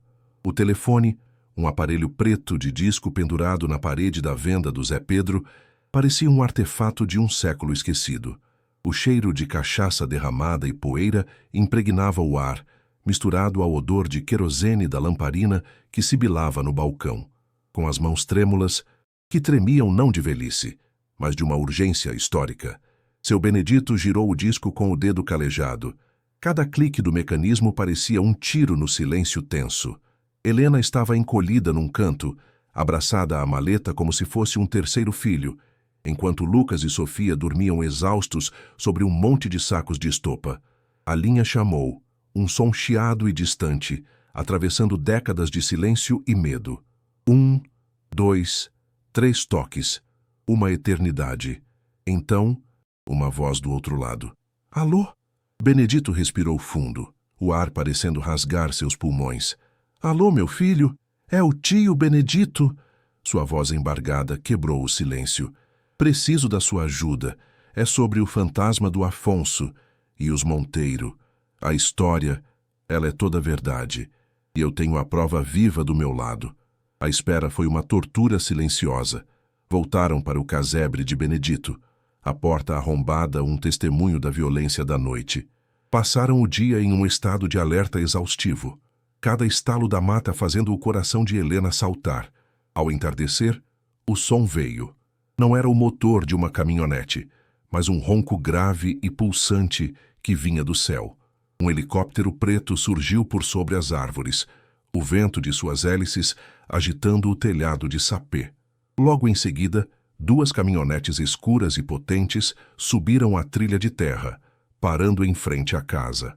Homens vestidos de preto, com as letras Polícia Federal estampadas em coletes à prova de balas, desceram em um movimento rápido e profissional.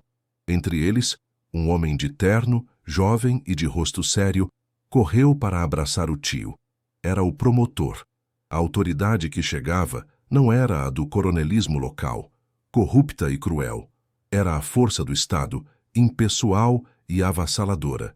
Pela primeira vez em dias, Helena sentiu o nó em seu estômago se afrouxar, não de medo, mas de um alívio avassalador. A pequena casa de pau a pique se transformou em uma sala de guerra pela justiça. Sobre a mesa rústica de madeira, sob o olhar atento do promotor e dos agentes federais, Helena abriu a maleta. O brilho verde das esmeraldas brutas encheu o ambiente de uma luz fantasmagórica, mas eram os papéis amarelados que todos queriam ver. Com uma delicadeza reverente, o promotor pegou o diário. Ele leu em voz alta a última anotação de Afonso, sua voz firme ecoando a tragédia de 40 anos. Os homens do coronel estão vindo. Que Deus tenha piedade de nós. Um silêncio pesado caiu sobre o cômodo. Em seguida, Benedito, com a dignidade que o medo lhe roubara por uma vida inteira, deu seu testemunho. Ele descreveu os gritos na noite, o carro do coronel, a conversa dos capangas na venda. Sua voz não tremeu. Era o som da verdade, finalmente libertada. As provas físicas e o testemunho ocular se uniram, fechando um cerco de 4 décadas em torno do nome Monteiro. A história sussurrada nas sombras estava, enfim, sendo ouvida pela lei.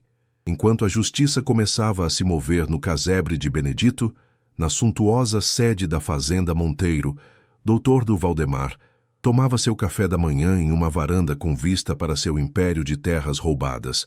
Ele estava calmo, seguro de que seus capangas já teriam resolvido o problema da forasteira. Foi quando o som das sirenes e do helicóptero rasgou sua paz aristocrática. O comboio da Polícia Federal não pediu licença. Arrebentaram o portão de ferro forjado e invadiram a propriedade. Valdemar se levantou, o rosto uma máscara de fúria e incredulidade. Ao ver agentes federais armados cercando sua casa, um oficial lhe apresentou o mandado de prisão. O crime: sequestro, homicídio e ocultação de cadáver, grilagem de terras e formação de quadrilha, crimes ligados à sua herança de violência. O clique metálico das algemas, se fechando em seus pulsos, foi um som mais alto que qualquer tiro.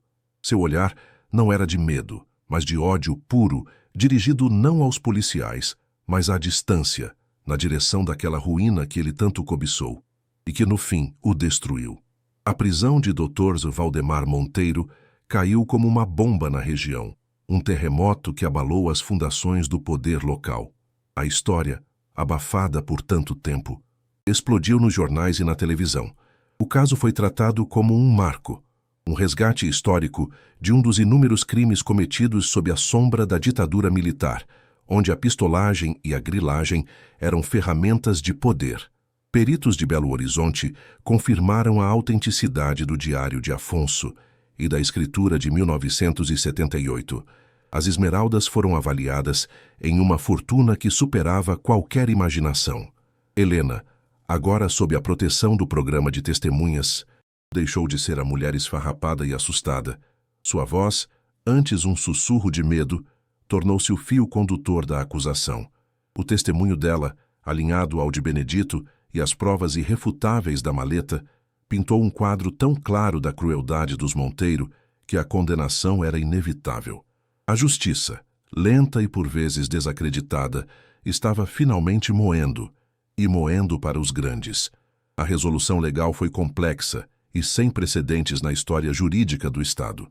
Como não havia herdeiros conhecidos de Afonso e sua família, e como Helena havia adquirido legalmente a propriedade, mesmo que por um valor simbólico, a justiça tomou uma decisão histórica. A escritura original de Afonso foi validada e a terra foi considerada dele. Mas como descobridora do crime e do tesouro que financiou a investigação e trouxe justiça à memória da família, Helena recebeu o direito a uma porcentagem substancial do valor das esmeraldas, uma recompensa por sua coragem e seu risco. O dia em que assinou os papéis foi surreal. Em um escritório limpo, um advogado lhe mostrou os números em um documento. O valor era tão astronômico que ela não conseguiu compreender. As lágrimas que rolaram por seu rosto não eram de tristeza ou medo, mas de um choque vertiginoso. Com o clique de uma caneta, a fome, o despejo, a miséria, tudo se tornou uma memória distante. O prólogo sombrio de uma vida que ela nunca ousou sonhar. Meses depois, o cheiro de mofo e podridão deu lugar ao cheiro de cimento fresco e madeira nova. Onde antes havia a ruína, o esqueleto de um pesadelo, agora se erguia uma casa de verdade. Simples, mas sólida, com uma varanda ampla e janelas grandes que deixavam a luz do sol inundar cada cômodo. O som não era mais o ranger de madeira podre, mas o martelar rítmico dos carpinteiros, a música da criação. Helena estava ali, de pé na terra vermelha que agora era sua, não mais com as roupas rasgadas e o rosto sujo de medo, mas com uma calma e uma força que emanavam dela. Seus cabelos estavam presos, seus olhos claros e focados, enquanto ela discutia os detalhes da construção. A poucos metros, Lucas corria descalço pela grama, gargalhando, perseguindo borboletas. Era o quintal enorme de que ela lhe prometera em meio ao desespero. E ao vê-lo brincar, livre e seguro, Helena sentiu o peso de um mundo inteiro ser levantado de seus ombros. A promessa, enfim, fora cumprida. A noite caiu, e a luz que brilhava na casa não era de uma lamparina trêmula, mas de lâmpadas elétricas, quentes e acolhedoras. Na cozinha espaçosa, o aroma era um bálsamo para a alma. Não havia mais pão seco e água. Sobre a longa mesa de madeira, uma travessa fumegante de frango com quiabo, uma panela de feijão tropeiro, arroz soltinho e angu, uma jarra de suco de laranja e um bolo de fubá dourado esperando pela sobremesa. Era um banquete. Helena colocou um prato farto na frente de Lucas, que atacou a comida com a alegria de uma criança bem amada. Sofia, já uma bebezinha curiosa em sua cadeira alta, batia palmas rindo. Na cabeceira da mesa, seu Benedito, agora parte da família, comia em silêncio, um sorriso de paz em seu rosto enrugado. A cena era um contraste tão absoluto com a fome e o desespero do apartamento vazio, com as moedas contadas, que parecia um milagre. Era a imagem da redenção, servida em pratos quentes, com o som das risadas de seus filhos como trilha sonora. Mais tarde, com as crianças dormindo em seus quartos seguros e quentes, cada uma em sua própria cama, Helena caminhou até um pequeno cômodo nos fundos da casa. A lua cheia entrava pela janela, banhando o assoalho de madeira com uma luz prateada. No centro do quarto, sobre um tablado de madeira, estava ela. Uma máquina de costura nova, industrial, de um cinza metálico brilhante. Não era uma doação ou um presente. Fora a primeira coisa que Helena comprou.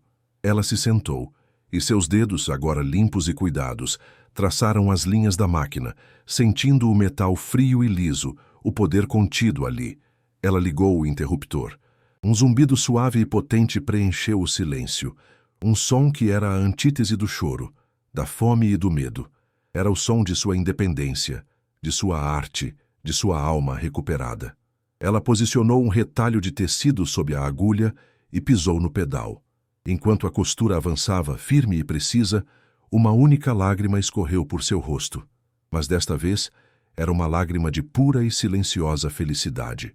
O crepúsculo pintava as montanhas de Minas com tons de roxo e dourado. Da varanda de sua nova casa, Helena observava o céu, uma xícara de café quente aquecendo suas mãos. O ar era puro, com o cheiro da terra e das flores que ela mesma plantara. Aquela terra, antes assombrada pela tragédia, agora respirava paz. A memória de Afonso e sua família não era mais um fantasma, mas uma presença honrada, cuja justiça finalmente permitira que a vida florescesse ali novamente. Ela estava segura. Seus filhos estavam seguros. Ela estava em casa, de uma forma que nunca esteve antes. A jornada do fundo do poço até aquele momento de serenidade provava que a força de uma mãe, alimentada pelo amor e pela fúria justa, podia de fato desenterrar a verdade e reconstruir um mundo. A história de Helena é um testamento de que a esperança pode ser encontrada nos lugares mais sombrios. Se você se emocionou com essa jornada de superação e acredita no poder de histórias que inspiram, inscreva-se agora em nosso canal e ative o sino. Há muitas outras vozes esperando para serem ouvidas.